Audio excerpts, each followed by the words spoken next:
একদিন এক কৃষক তার ক্ষেতে চাষ করতেছিল।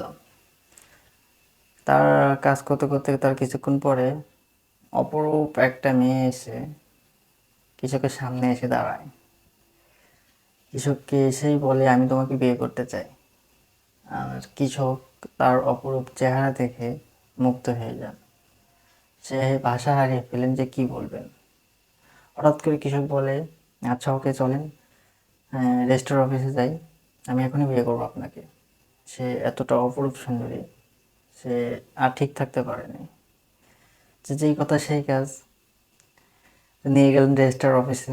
রেজিস্টার অফিসার দেখে মেয়েটিকে বলে যে তুমি এত সুন্দর, ওই কৃষক তোমার যোগ্য নয়, আমি তোমাকে বিয়ে করতে চাই।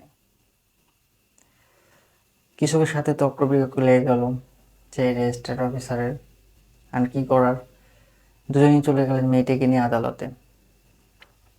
আদালতের আইনজীবী বিচারক উনি ওই অপূর্ব সুন্দরী মেয়েটাকে দেখে বললেন যে তোমরা দুজনই ওনার যোগ্য নও, আমি তোমাকে বিয়ে করতে চাই।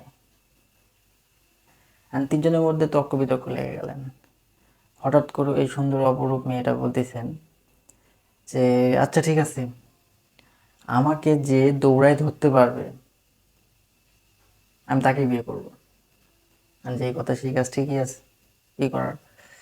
তা মেয়েটার সাথে দৌড়াচ্ছেন কিন্তু মেয়েটাকে কেউ ধরতে পারতেছেন না। দৌড়াইতে দৌড়াইতে হঠাৎ করে কৃষকটা ধসে পড়ে যান। তার কিছুক্ষণ পরে রেজিস্টার অফিস পড়ে যান, পড়ে যেয়ে হাঁপাইতে হাঁপাইতে মারা যান। এখন শুধু আছে আদালতের আইনজীবী।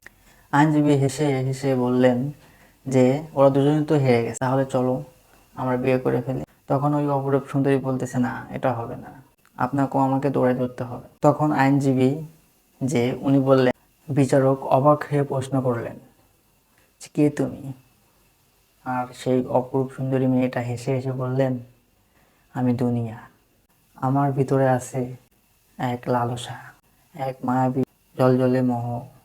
যে আমার পিছনে দৌড়াবে সে এভাবেই হারিয়ে যাবে, আমাকে কেউ পাবে না। জীবনে আসল শিক্ষাই এখানে।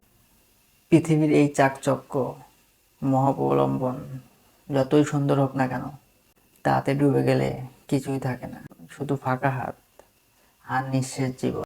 হে সৃষ্টিকর্তা, আমাদের সেই পর্যন্ত বাঁচিয়ে রাখেন যতদিন আমার বেঁচে থাকার কথাটা কল্যাণকর। আর মৃত্যু এনে দিয়েন যখন তা হবে শান্তিময় মৃত্যু, কল্যাণকর।